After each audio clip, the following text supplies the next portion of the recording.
Voici l'agneau de Dieu. Cette parole, nous l'entendons à chaque messe, lorsque le prêtre se tourne vers les fidèles, leur présente le Saint-Sacrement, et au lieu de dire « voici le corps du Christ », il dit « voici l'agneau de Dieu ». Comme Jean-Baptiste, qui aurait pu dire « regardez, c'est lui le Messie, vous me demandez depuis tout à l'heure, est-ce que c'est moi ?» Non, c'est lui le Messie que vous cherchez. Et pourtant, Jean a répondu « voici l'agneau de Dieu ». Une autre version, « voici l'agneau de Dieu qui enlève le péché du monde », nous désigne Jésus d'une manière un petit peu troublante. Nous avons tous vu des agneaux, mais on ne voit pas très bien pourquoi le désigner comme ça. On ne sait pas quelle était sa coupe de cheveux, on ne sait pas s'il était frisé, on ne sait pas si c'est à cause d'une ressemblance de tel ou tel aspect.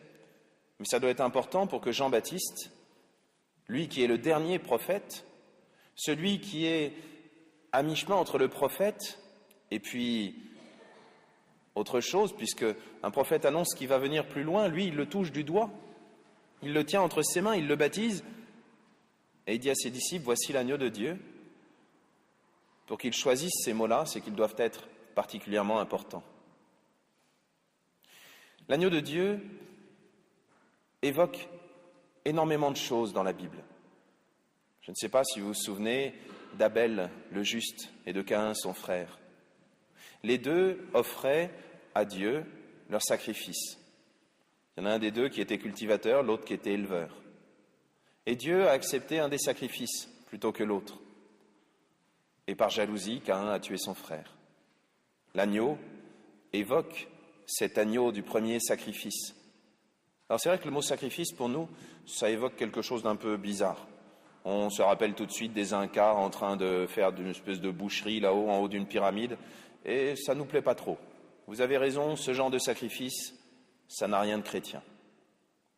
Sacrifier, c'est faire sacré, rendre quelque chose sacré. Finalement, en sacrifiant une partie de leur récolte, une partie de leur bétail, Caïn comme Abel rendaient à Dieu ce que Dieu leur avait donné. Et c'est une attitude qui est fondamentalement belle, de reconnaître que Dieu nous donne gratuitement et de lui rendre gratuitement, pas pour négocier, pas pour espérer qu'il nous donne encore plus, pas parce qu'on a peur de lui et on a peur qu'il nous envoie une tempête ou une tornade ou qu'il ne nous envoie pas les bonnes pluies au bon moment. Non, gratuitement, parce que c'est lui qui nous l'a donné.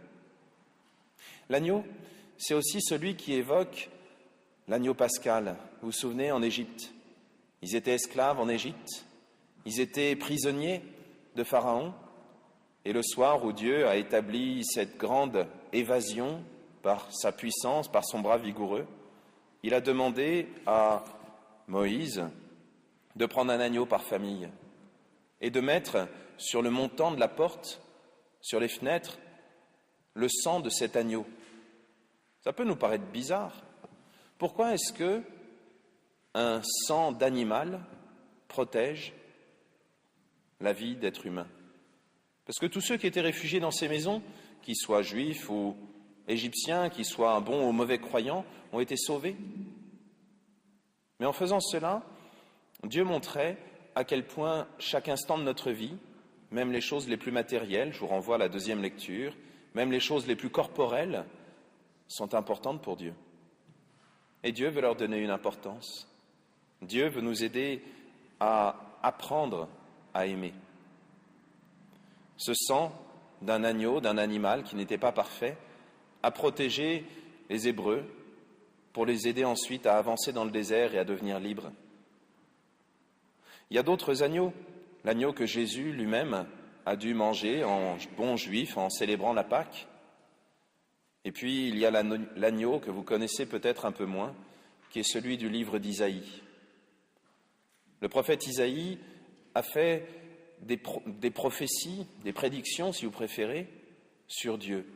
Il y a ce qu'on appelle le chant du serviteur souffrant, où Dieu lui-même, par la bouche d'Isaïe, dit « Mon serviteur sera élevé, mon serviteur ressuscitera ou se relèvera, mon serviteur n'aura plus forme humaine, il sera méprisé, on lui dira « Sauve-toi toi-même », etc., etc. Toutes ces choses que Jésus a accomplies et que finalement, il rassemble en donnant sa vie sur la croix.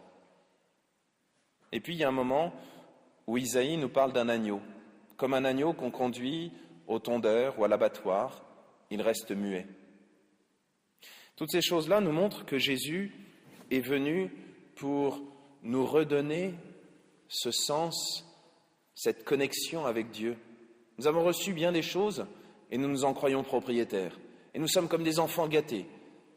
Vous savez, comme ces enfants qui ont reçu un peu trop de jouets à Noël et qui deviennent presque avares.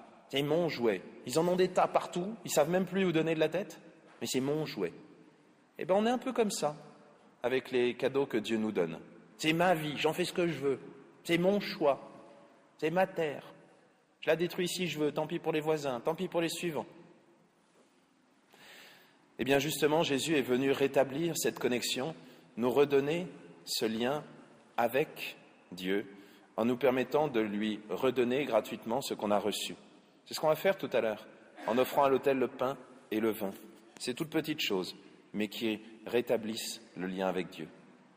Et puis en même temps, Jésus est le vrai agneau, c'est-à-dire le vrai sacrifice, celui qui rend toutes choses sacrées, même les petites choses de notre vie. Dieu, par Jésus, s'est penché sur toute l'humanité et a rendu l'humanité capable de se tourner vers Dieu. Je ne sais pas si vous vous rendez compte de ça. Dans quasiment toutes les religions, il y a un temple qui est vide, avec un prêtre qui est à l'entrée du temple et à l'intérieur une statue. Et on ne touche pas, et on n'avance pas, et on n'ose pas lui parler. Nous, comme chrétiens, nous pouvons appeler Dieu Père. Nous pouvons le prier directement. Nous pouvons lui demander directement pour telle ou telle intention qui nous est chère. C'est par Jésus que ce lien a été rétabli, parce qu'il est l'agneau de Dieu. Oui, tout à l'heure, lorsque nous entendrons « Voici l'agneau de Dieu », nous pourrons demander à Jésus, qui sera là, vraiment présent, caché sous cette apparence de pain, nous pourrons lui demander de savoir nous associer à ce cadeau qu'il fait. C'est-à-dire, à notre tour, nous tourner vers Dieu. Avec lui, porter le monde dans la prière. Toutes ces personnes que nous connaissons, qui ont besoin de l'aide de Dieu. Et puis, nous pourrons répondre, comme le centurion romain, « Seigneur, je ne suis pas digne de te recevoir. Mais, parce qu'il y a un mais qui est important, dis seulement une parole et je serai guéri. Et alors mon cœur pourra t'accueillir. Alors mon corps pourra te recevoir sous cette apparence de pain. » Oui, que Dieu nous aide à avoir une foi qui dépasse simplement les mots, mais qui va jusqu'à toucher le bon Dieu, qui va jusqu'à l'accueillir.